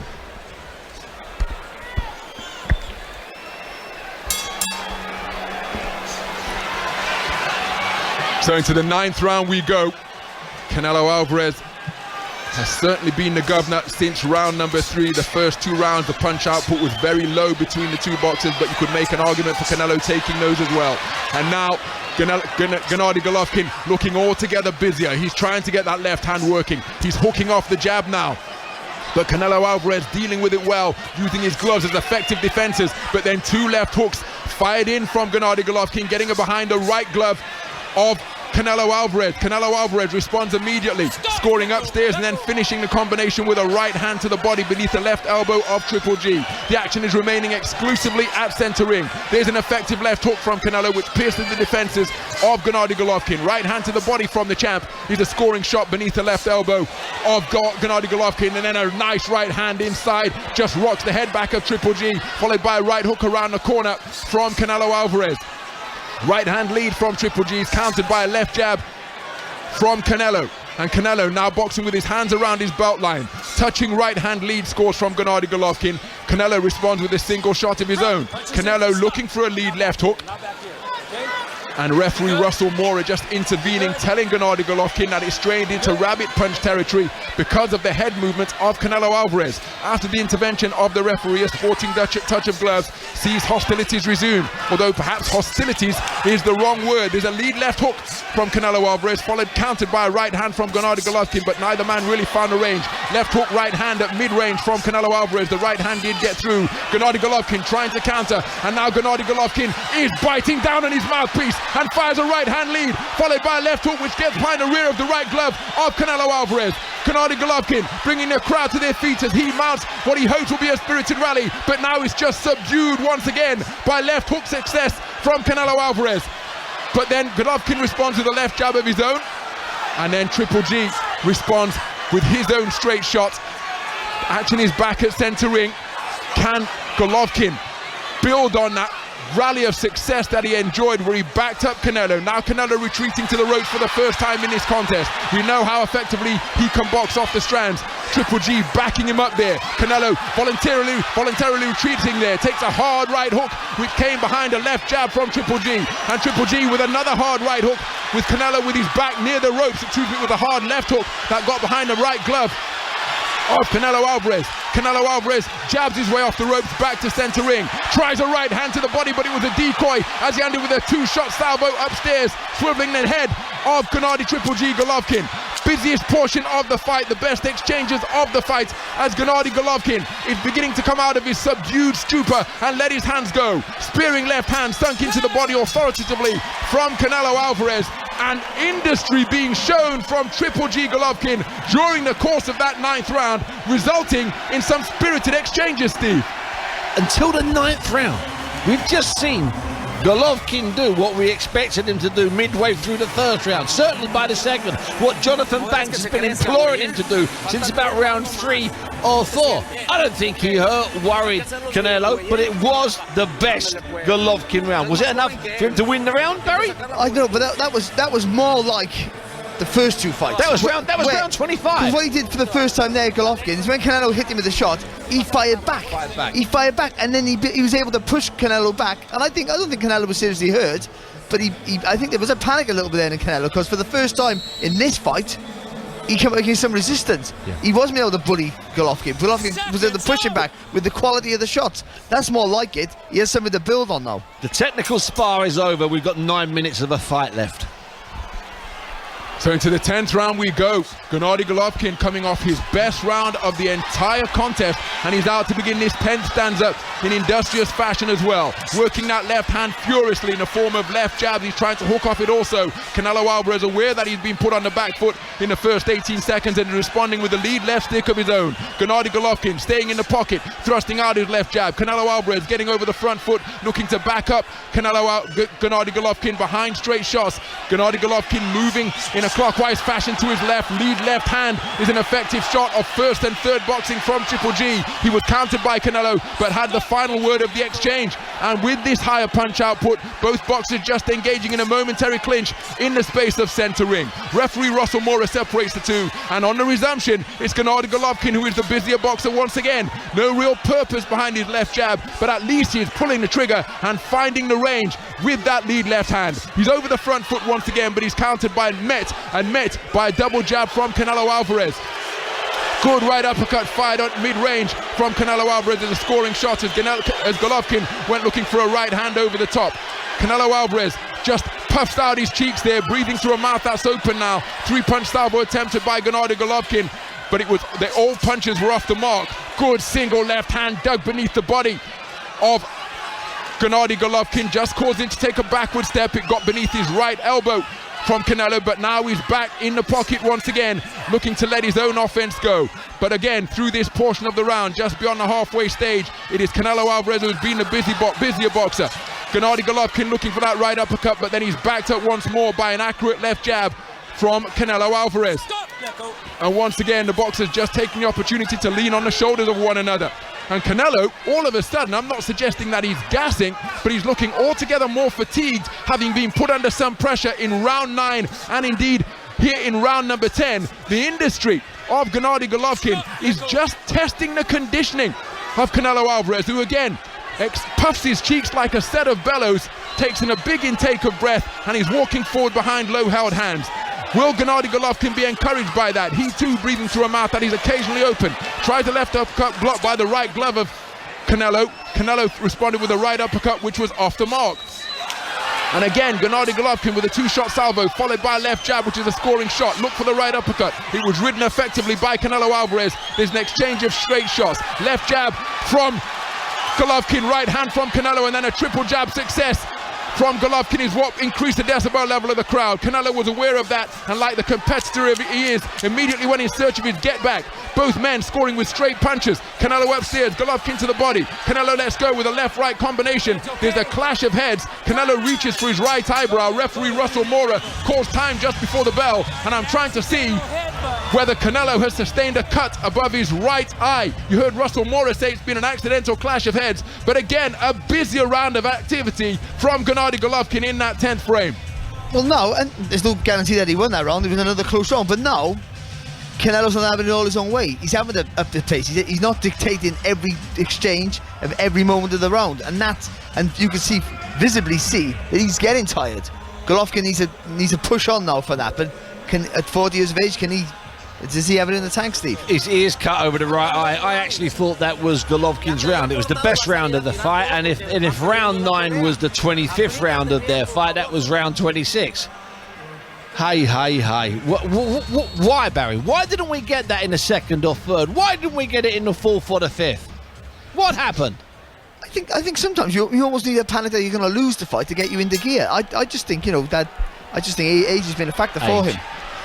Into the championship rounds we go after that accidental heads clash at the end of the 10th round, causing a cut over the right eye of Canelo Álvarez. There's a sporting touch of gloves to begin this 11th round. Remember, Canelo was cut over his left eye in their second contest, and Gennady Golovkin's jab is altogether working like a trip hammer. It's heavy, it's authoritative, and he's finding the mark on Canelo Álvarez. Canelo Álvarez firing a combination looking to score to both head and body, but it's Gennady Golovkin who responds with an eye-catching left jab once again. 30 seconds gone in this 11th round, and Gennady Golovkin mounting a late rally, but remember, he has got a mountain to overturn on the scorecard after being shut out over the course of the first 8 rounds. Could make an argument for the first 2 rounds, which way did they go, because there wasn't much activity, but really it wouldn't be a surprise if Canelo Álvarez took the first 8 rounds for all 3 scoring judges. Remember, the scoring judges in this contest are Dave Moretti, Steve Weisfeld and Dave Sutherland, and now it's Canelo Álvarez onto the front foot looking for the uppercut once again. Gennady Golovkin back in the pocket now, has his composure after being backed up momentarily, and he's looking to work that left hand. He fires a bent arm left jab followed by a right uppercut, but he didn't really land with the backhand in particular. Halfway through this penultimate round, and Gennady Golovkin, an altogether more dynamic figure, quickening his feet now and resembling the destructive stalker who ruled the middleweight division with such a reign of terror throughout those 23 consecutive knockouts. He's on the front foot, looking for the left jab, doesn't commit to the right hand. Canelo backed up to near the neutral corner, but he gets his way back to center ring. Canelo continuing to keep his composure, and Gennady Golovkin, despite attempting to get busier, it's almost as though he's confusing himself, because sometimes he's looking for the shots but he's not fully committing to them. And so he finds his gloves in no man's land, not in a defensive position, not serving as a rangefinder, and certainly not landing leather on flesh and bone. Minute to go in this 11th round. The cut right eye of Canelo Álvarez is holding up. There's been plenty of activity in this round, but not much scoring punching from either man as the 2 boxers let lead lefts go, resulting in an exchange of jabs. Now it's at short range, the 2 men leaning on the inside, and it's Gennady Golovkin who is able to get his hands free and score with a left hook which checks the chin of Canelo Álvarez. Canelo Álvarez bobbing and weaving but not letting his hands go. It's Gennady Golovkin who is appearing to be the busier boxer, the more active boxer, the more dynamic and industrious boxer, with 20 seconds to go in this penultimate round. Canelo Álvarez onto the front foot, looking for a long looping left hook, but the accuracy betrayed him there, and it was off the mark. Right hand lead fired by Canelo. Golovkin moving counterclockwise to his right, jabbing, hooking off the jab, uppercut, solid left shot comes from Canelo Álvarez, followed by a hard right hand to the body, which was preceded by a left jab. Canelo inaccurate once again with a left hook right hand, and both boxers at the sound of the bell taking a big intake of breath and sportingly touch right hands. 1 round to go. Golovkin altogether busier, Steve, but quite frankly he needs a stoppage. Yeah, he's needed a stoppage since about round 5 or 6 as far as I'm concerned. What's interesting, it's round 11. It hasn't been a hard fight, it hasn't been a grueling fight, but it's clearly been a draining fight. You saw the 2 of them. And I made a note there, Barry, halfway through that round. And at times, Golovkin looked like somebody impersonating Golovkin. Have you ever seen Conor Benn? Conor Benn can imitate 30 fighters perfectly. It's like a brilliant mimic. It's really weird. And that's what Golovkin looked like there. He was imitating the Golovkin from 5 years ago. But we've had the fights that we thought we were going to have, but we had it from round 8 on. That's what's happened here. All of a sudden. Let's go to work, Steve. Last round. From round 9 on, I would say more likely. But either way, I still think Golovkin, as Ronald's already said, Golovkin needs a knockout if he's going to want to win this tonight. Clean round, gentlemen. So again, a sporting touch of gloves and a pat on the rear from Canelo Álvarez in the direction of Gennady Golovkin before hostilities resume to begin this 12th and final round. Both boxers taking up residence in the middle of the boxing ring once again. There's a looping lead left hook from Canelo Álvarez. Gennady Golovkin responding behind that left jab once again, but Canelo Álvarez, after perhaps being outworked through 9s 10, 11 and 12, has come out with busy intent to begin this 12th round. He's been the busier boxer, the more accurate boxer through the first 30 seconds of this 12th round. There's a glancing right uppercut scored by Gennady Golovkin, whose pride has never been in question, nor has his competitive spirit, but for the first 8 rounds of this contest he was strangely passive, and so that allowed Canelo Álvarez to pile up a considerable lead on the scorecards. At least that's how we're seeing it from our commentary position. Minute gone in this final round. Gennady Golovkin trying to get his hands free and score with a left hook, which was the final shot of a combination preceded by an underhand left. It was a half hook, half uppercut from down around his belt line. Exchange of hooks once again, and increasing amounts of clinching now, punctuating the punching action between these two outstanding boxers. Left jabs on the inside, they're being landed with a bent arm by Gennady Golovkin. Canelo Álvarez pressing his way forwards behind high-held gloves, and now Gennady Golovkin continuing to reach with the left hand, trying to prise open the hands of Canelo Álvarez, but he's not able to do so. And there's another brief clinch.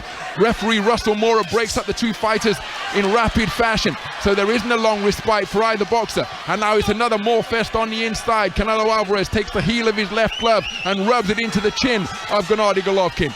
Gennady Golovkin resumes the action with a left jab, and it's Canelo Álvarez who is initiating these clinches here. Gennady Golovkin banging away with the right hand while Canelo was just holding on. Canelo Álvarez breathing through an open mouth.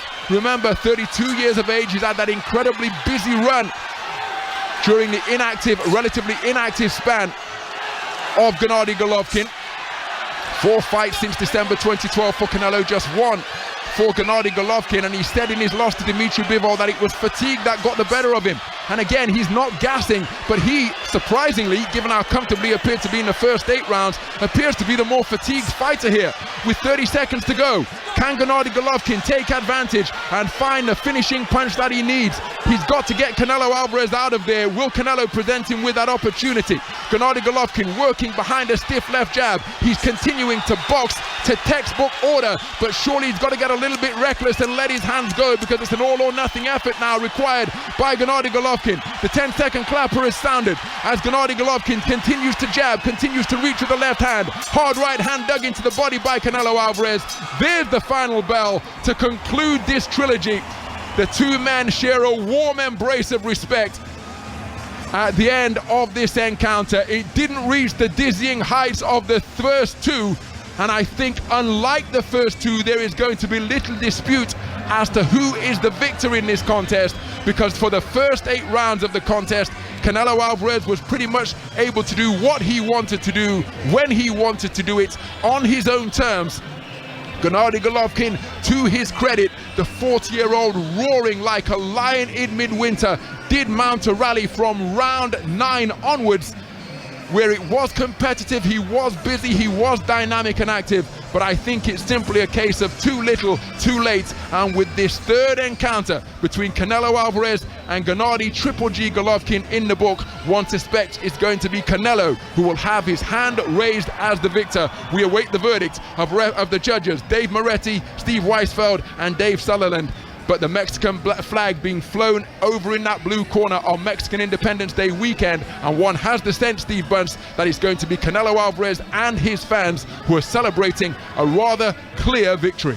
Listen, the best rounds for Golovkin from rounds 9 on, that wasn't the best of Golovkin. They were just his best rounds in this fight. And I don't want to jump on the bandwagon. I don't want to stick the boot in before we've got the official verdict. And I've been avoiding it since this fight was first mentioned and made in April. As we've gone through the months it's been made, I don't want to jump on he's an old man, he's 40 years of age, because he still won a version of the world title in Japan earlier this year against a much younger and stronger and in some ways bigger fighter. I don't want to jump on that bandwagon, but it's hard not to, having witnessed what we've seen there, Barry. He looked like an old man in just about every round.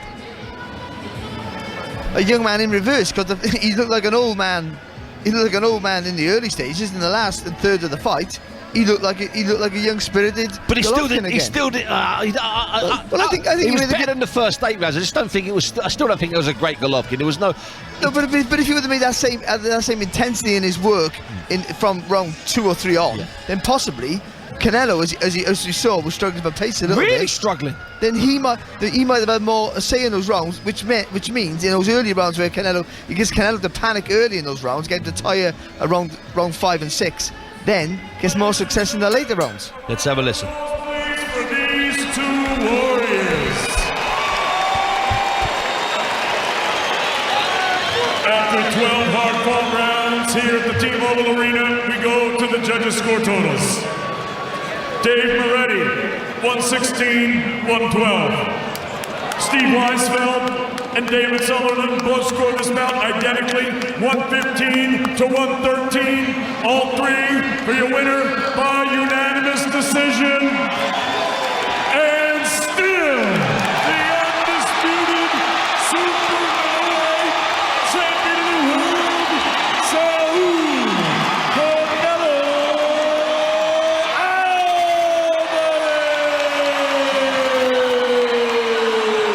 So David Diamante announcing the formality that everybody in attendance here observed over the course of 12 completed rounds of boxing. Saul Canelo Álvarez, a unanimous point decision victor over his familiar adversary Gennady Golovkin. Dave Moretti scoring it 116-112. Steve Weisfeld and Dave Sutherland both returning verdicts of 115-113. For what it's worth, I had it 116-112 in favor of Saul Canelo Álvarez. He's still got all of the super middleweight belts draped over every available area of his body. He's donned a crown as well. We've had some classic trilogies in the history of boxing. This third encounter between Canelo Álvarez and Triple G didn't reach the heights of the first two, and Canelo Álvarez, by controlling the first 8 rounds of the contest, Ronald, I've got to stop you. You had it that close. You had it that close. I had it 116-112. Wow, I tell you what, I've got to tell you, I think 115, 113, those are the behind Adelaide Bird, they're the worst scores returned in the 3 fights these guys have had. If you could, that was a 10-2. It's no good waving your hand. It's like it doesn't stop anything. You're not a traffic sign. You're not a traffic cop. Waving your hand means nothing, Ronald. I'm going to tell you that now. That was a 10-2 fight or an 11-1 fight. I'm surprised you got it that close, because the way Barry, how have you got it in the end? I got a 117-112. Wow, only by 5. I give a couple of even rounds there. You see, I've got Triple G taking from round 9 on, and the first 2 rounds, if you gave one of the two to Triple G, we've been too kind. We've been too kind here. There's a clear winner. There's a clear winner for me. Miles. And he dominated all the rounds that he won. But in that last third of the fight, he gave away a few rounds. Let's listen into Chris Mannix, who's speaking to Canelo Álvarez. You defend your titles and you punctuate one of boxing's better rivalries over the years. You shared a moment with Gennady Golovkin right after the fight. What did you say to him? Le dije que gracias porque le dimos a la gente 3 grandes peleas. Esas 3 peleas van a quedar para la historia del boxeo. Thank you so much, my friend. Thank you, Golovkin. Thank you. Thank you for everything. We give the fans 3 good fights, and thank you for everything, okay? Y gracias a todos por apoyarme. Solamente quiero decirles que he pasado momentos muy difíciles de mi vida, pero lo único que quiero que sepan que hay que seguir adelante. Todo en esta vida se puede, hay que seguir adelante. Las derrotas son buenas, nos enseñan para aprender muchas cosas, desechar muchas cosas y tener más humildad. Muchas gracias a todos, hay que seguir adelante. ¡Que viva México! So, all I want to say is thank you so much for your support. You know, I've gone through some very difficult things in my life, and the only thing you can do is try and continue to move forward. You know, and I've gone through difficult times recently with my defeats, and I've actually shown that defeats are great because it enables you to come back and show humility. Canelo, you fought 24 memorable rounds against Gennady a few years ago. Did this feel like round 25, or did it feel like a different fight? No, he's a really good fighter. I know, he's strong. He's a great fighter, and that's why we are here, right? And I'm glad to share the ring with him. And I'm gonna keep forward to keep my legacy going strong. You said you wanted to go for the knockout early on in this fight. How quickly did you realize it was going to be tough to knock this man out? This is the first round. I know, he's tough. He's a top fighter. But I'm glad. I learned from everything. I need a surgery in my hand after this because I'm not good from my left hand, so I need surgery, but I'm good. I'm a warrior. That's why I'm here, right? How much did that left hand injury bother you during this fight? No, a lot. I can hold a glass of a glass. It's really bad, but look, I'm a warrior. You seem to be in the control of the early rounds. Gennady summoned some energy in the second half of that fight. Did that surprise you? No, not surprise me. I know him. He had a good kinetic. He's a strong fighter, and I'm not surprised. There's been some great fights, some bad words between you two. Is this beef squash? Is it settled between you and Gennady Golovkin? For me, I'm just glad to share the ring with him, and like I say, we give the fans 3 really good fights, and I'm glad. I'm glad to be involved in that kind of fight. We'll stand by for one moment, Canelo. We're going to bring in Gennady. Gennady, you have fought tremendously against him in previous fights, as the crowd recognized. Looked like you had some trouble getting it going early on tonight. You know, for this level, you know, like everybody knows this is high level class, you know, like the best fight for boxing, you know, everybody knows who is Canelo, you know, like everybody knows, like every bad step, it's finish fight. You know, if you lost one punch, you finish fight. You know, look his face, look my face, you know, we're so clean because, you know, like this high level, high purport, лучшая подготовка, лучшее показание боя. Because we trained well, and this is shows that we did a very good fight as a result of it. Very good quality, guys. What made this fight different from the first 2 fights? You know, this fight's so smart, like a more tactic, you know, like a chess. You know, today Canelo is better. You did seem to gain some energy in the second half of that fight. Started to let your hands go a little bit more. What changed for you? You know, like, again, strategy. We need to start like a second half. You know, I try, probably, I feel not bad, you know, like it's good fight, again, come on. There's been, I said to Canelo, some bad blood between you two over the years. In your mind, is this rivalry settled? Is the beef over with? You know, yeah, 100%, you know, like, because, you know, like all top fighter, all top player, like, you know, like a basketball. LeBron and Kobe, you know, like a Michael Jordan and Kobe, you know, like a guys, come on, like only one sun stay in sky, you know. You've given boxing some great fights over the years. Are you prepared to give them more? Will your career continue after this? Absolutely, I have a great plan, you know, just I have a lot of appointments. I have congrats today, Canelo, congrats all fans, you know, boxing fans. Remember, guys, I have 3 belts in 160. I come back, guys. You know, I still champion, guys. Congratulations, Gennady, on a great rivalry completed. Yes. I want to say, like, I want to shake hands to Canelo, you know, congrats, all team, you know, guys. It's a real warrior. If you not understand nothing. Canelo, let me turn back to you briefly. You have a hand injury. You said you need to take care of that. You have 4 belts at 168, but you made it clear you have a target at 175. If Dimitri Bivol beats Zurdo Ramirez in November, is that the fight you want next? Of course, everybody knows. We'll see. We'll see what happens in that fight. But I need rest. I need rest. I need keep my body. So I need to. Necesito recuperarme de mi mano, estar bien de mi cuerpo para regresar fuerte todavía más. So I need to come back and get strength back in my hand, recover my hand and my body, so I can come back stronger than ever. How important is it to you, though, to avenge that loss? No, it's very important for my legacy, for me, for my proud, for my country, for my family, for everything. It's very important, and I will beat him. Congratulations, Canelo. Tremendous rivalry, tremendous fight. Well done. Thank you so much. Thank you, everybody. Viva Mexico, cabrones! Done. So Canelo Álvarez and Gennady Golovkin sharing their post-fight thoughts at the end of their 3rd encounter.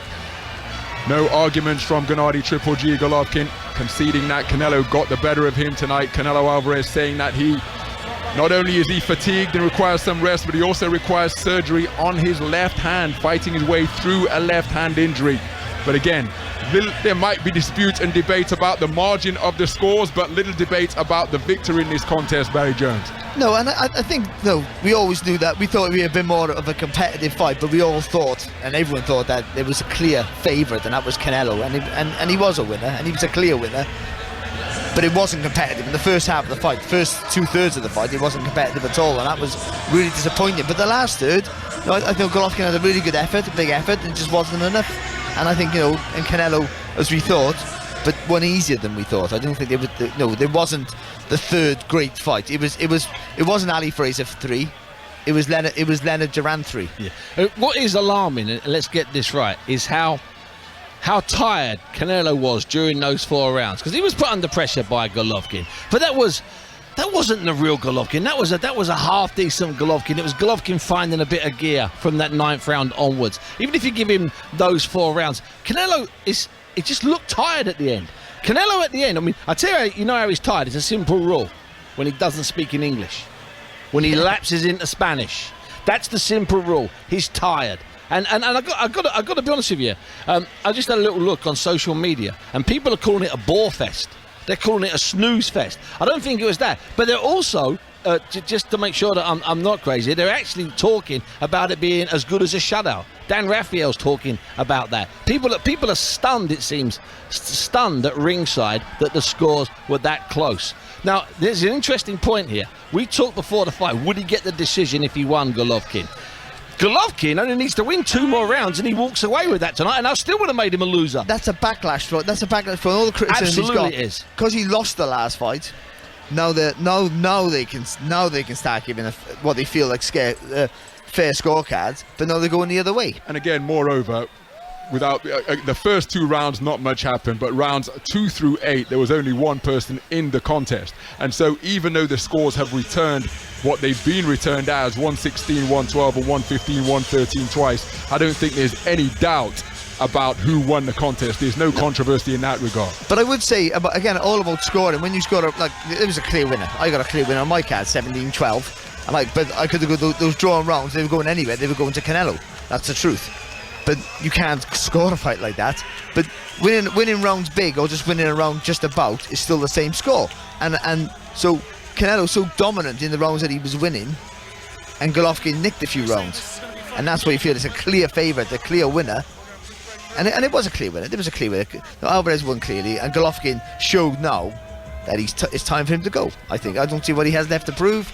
He looked like he was afraid to pull the trigger in his early rounds. If you're watching that fight and you're a super middleweight or a big middleweight or a light heavyweight, you are calling your manager now. Right now, there's 100 telephone lines around the world with light heavyweights calling their managers, from Chris Eubank down, saying, "I told you I could do it." Because we saw there tonight 2 guys who have peaked already. We've seen the best of those 2 guys. We might see who knows. We might see Canelo box out of his skin and put pressure and take risks against Bivol. I don't think so, because I think Bivol won that fight not only comfortably, as Ronald said earlier on, he won it with a lot in the tank. Well, that wraps things up from the T-Mobile Arena. The third encounter between Saul Canelo Álvarez and Gennady Triple G Golovkin, not hitting the heights of their first 2. Canelo Álvarez yet to taste defeat in their 3 completed contests to date. He emerges from this trilogy with 2 victories and a draw. This the most conclusive of the 36 rounds of boxing that they have shared. Gennady Golovkin saying that he intends to carry on, return to his domain of 160 pounds, where he is still the #1 middleweight and a unified belt holder. As for Saul Canelo Álvarez, he is putting Dimitri Bivol in his sights, a return to 175 pounds light heavyweight, but the first order of business is to get some surgery on his hand and get some rest after his busy period of activity in the boxing ring. So from the T-Mobile Arena, on behalf of Steve Bunce, Barry Jones and the rest of the team, bringing you coverage of this battle for the undisputed super middleweight championship of the world, it just remains for me, Ronald McIntosh, saying thank you for staying with us, and make sure you stay across the BBC website and social media channels for news, updates and information about the sport of boxing. Thank you very much indeed. Bye for now.